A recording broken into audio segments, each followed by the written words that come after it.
Will consumer debt levels become a political issue in the future? And who wants to take that question? Sheraz? Yeah, but I think it is. I think it has been for the last 10 years since the FCA and pre-FCA regulation. They will be looking at it. There's debt levels. And that's kind of why buy now, pay later is getting the focus, because people are worried that debt is kind of getting too high, which kind of takes this kind of social aspect to it. The whole subprime lending intervention comes from, look, I'll be very candid, people that drink lattes living in North London not really understanding how people that don't live in North London and drink lattes and the Guardians have to do budgeting, you know what? And that's led to some, I think, some ill-considered interventions by the regulator. So it's definitely a political issue. You know what? I've spent years and years talking to the FCA about this. A lot of it comes from Treasury. You know, Stella Creasley made it a big thing, and she needs to make it a big thing, and we get a lot of focus from that.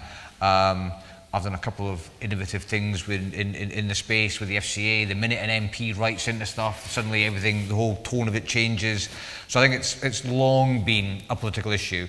And actually, I think the solution to some of these problems is for it to become a more in-depth political issue, for actually to us talk about how do people get access to credit. Is access to credit actually important? Because we all assert it is and we all think it is, but if it is, then actually it should be a political issue, because then we sort of need policy from government to sort of support some of those things. And the FCA is not a policy maker, ultimately. You know, so actually I think that politicalisation needs to happen further to solve some of the problems we're currently facing.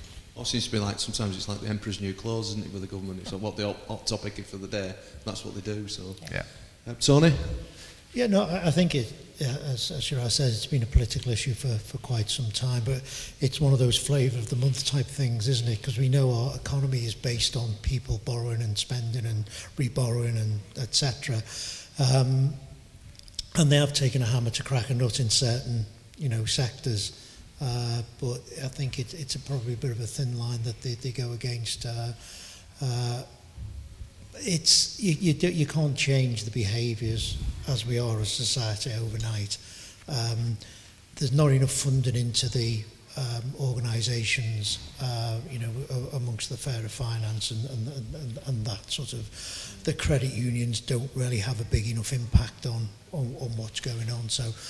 Unless, politically they come up with, quite a lot of money and funding for, the lower end of where people, so if you're taking away your home credit, you're taking away your sort of high cost short-term credit, there's got to be an element of support in terms of the other types of companies which, are not going to be profitable by themselves, so therefore they need to be propped up. So if they're not prepared to do that, then, there's further issues going to happen. Obviously, buy now, pay later have started to fill a bit of a gap, but they're now coming under pressure, as they come into regulation. So I think it's one of those political issues as we get closer to elections and things like that becomes more of an issue, and, people sort of wax lyrical about what individuals shouldn't be and should be doing without really understanding the circumstances and the needs of those individuals.